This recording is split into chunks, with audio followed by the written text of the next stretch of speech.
Para sorpresa de los obispos ingleses, esto no disminuyó su influencia. Como rector aquí en Lutterworth, en Leicestershire, siguió invitando al obispo, al clero y a la nobleza para reformar la iglesia. La mayor contribución de Wycliffe fue tal vez la supervisión de la primera traducción de la Biblia en inglés. Esto echó el fundamento de la reforma que siguió y encendió una luz en Inglaterra que jamás se apagaría.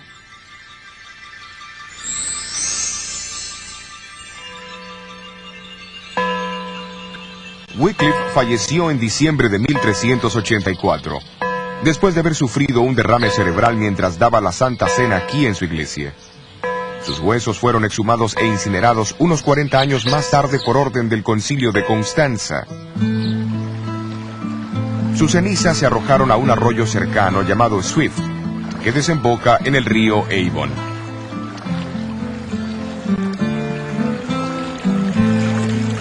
El río Avon al Severn, del Severn hacia el mar, como la obra de Wycliffe, las aguas se extenderán.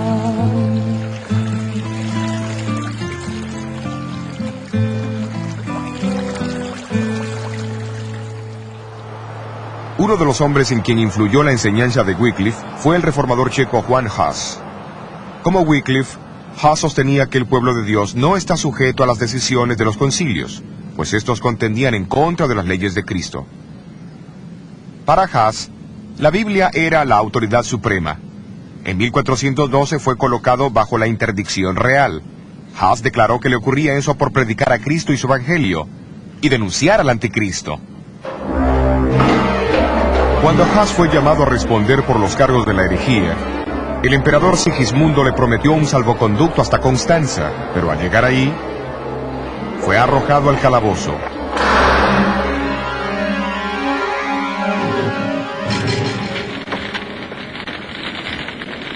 El mismo concilio de Constanza que había ordenado la exhumación de los restos de Wycliffe, condenó a Hus a la hoguera el 6 de julio de 1415.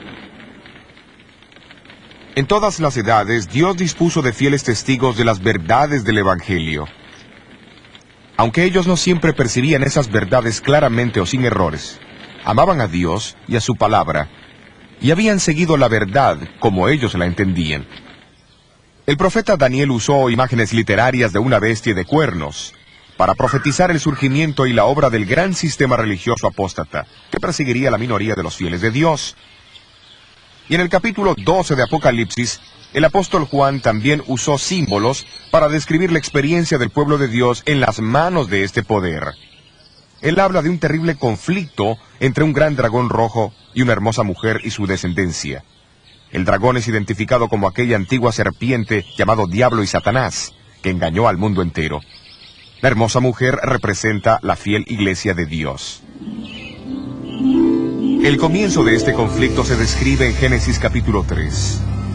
Dios dijo a la serpiente que él pondría enemistad entre ella y la mujer, y entre su simiente y la de ella. Ahora en Apocalipsis 12, Juan ve la continuación de esta guerra de odio entre la serpiente, el dragón y la mujer.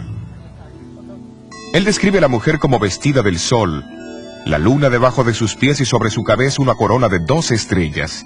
Se la retrata como esperando ansiosamente el nacimiento de Jesús. El dragón también espera este nacimiento. Cuando se frustran sus intentos en contra del niño varón, él se vuelve contra la mujer o la iglesia. Sus ataques son similares a los que lanzó contra Jesús. Primero con persecución y muerte, y luego a través del sistema religioso apóstata que enterró la verdad de Dios bajo tradiciones. Pero el revelador no nos deja lamentar los sufrimientos de los descendientes de la mujer. Él explica cómo Dios preservaría a su iglesia en áreas poco habitadas, simbolizadas por el desierto. Ambos, Daniel y Juan, previnieron la persecución del pueblo de Dios, por el mismo periodo de tiempo. En el caso de Daniel, un tiempo, tiempos y mitad de un tiempo, o 1260 días. Asimismo, en Apocalipsis 12 y versículo 6 leemos: la mujer huyó al desierto donde tiene lugar aparejado por Dios, para que allí la mantengan por 1260 días. ¿Pero será que los escritores se referían a días literales? Por más de 2000 años, los estudiosos de la Biblia han identificado el principio de día por año. Mucho antes del nacimiento de Cristo, los judíos que tradujeron el Viejo Testamento al griego fueron los primeros en atribuir este principio al libro de Daniel. Desde el siglo XII, escritores cristianos también han identificado los 1260 días como 1260 años. Durante ese tiempo, la iglesia huiría del dragón, pero Dios prepararía un lugar seguro para su pueblo.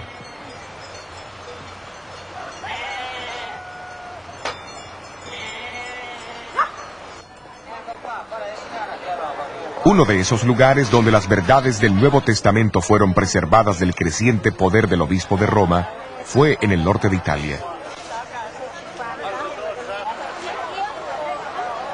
Al final del siglo IV, el obispo de Milán, Ambrosio, proclamó una teología evangélica que es difícil de separar de aquella redescubierta por la fe protestante 1000 años más tarde.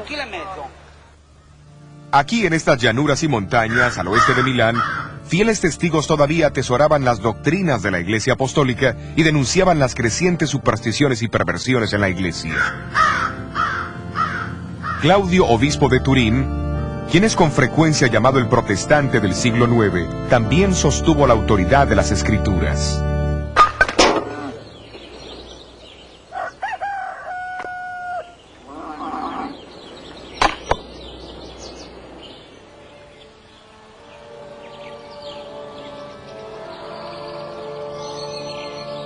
Estos cercanos valles y montañas llegaron a ser lugar de refugio para tal vez los más antiguos de los testigos que representaban la iglesia en el desierto, los valdenses.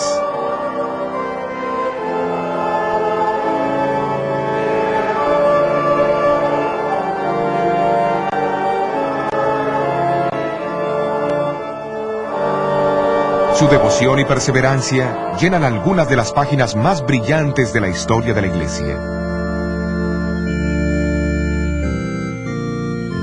Muchos han mantenido que el nombre valdenses es derivado de Pedro Gualdo, que fundó el grupo Poor Men of Lyons a fines del siglo XII.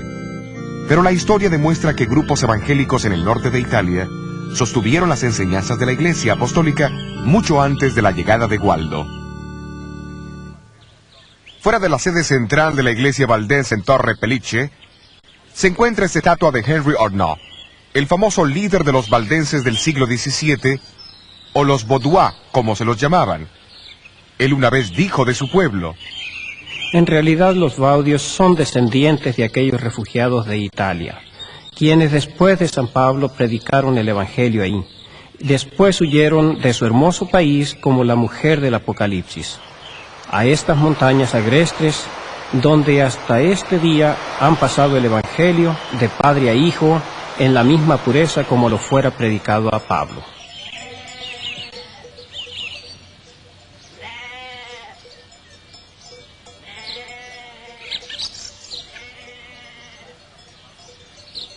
Los historiadores han afirmado que en la ingeniería más avanzada podría haber adaptado estos valles de una mejor manera para el propósito de ofrecer refugio para los fugitivos. Cada uno se une al otro como una serie de cámaras entrelazadas que como un todo forman una sola fortaleza de increíble resistencia. Y fue a esta fortaleza, preparada para ellos por el mismo Dios, hacia donde huyeron los valdenses durante los 1260 años de supremacía papal.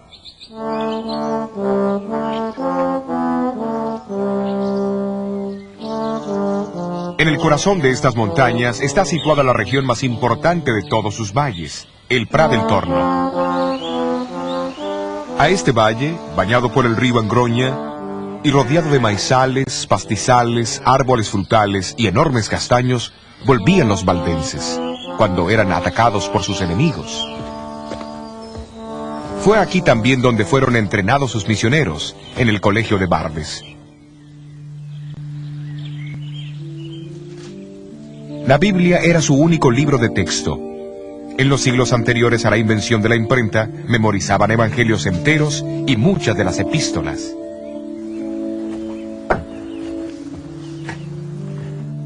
Aquí, sobre esta antigua mesa,